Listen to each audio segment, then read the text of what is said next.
Critical incidents, such as disasters, accidents, or attack, may happen anytime, anywhere.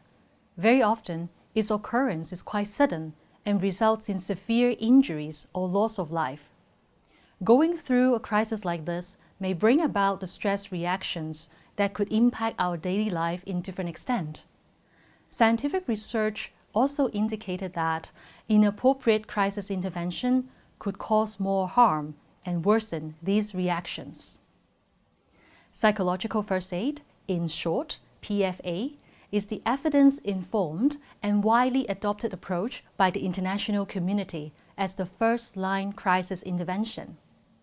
The main objective of PFA is to provide the timely psychological support to people who are affected by the crisis, to ease the initial reactions and to facilitate their resilience and the coping. We may summarize psychological first aid in 3 actions, namely, look, listen, and link. By doing so, we hope to ensure the safety, promote the calmness, the efficacy, connectedness, and hope.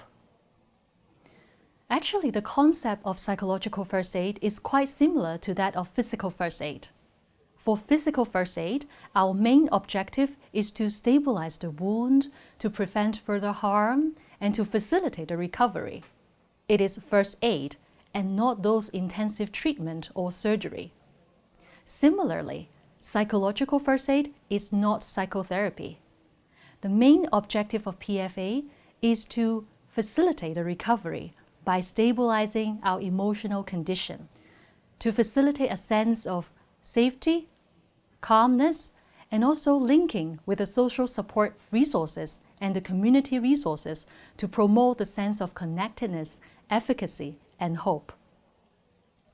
For provider of psychological first aid, they also need to have the ability to identify conditions that cannot be addressed simply by PFA.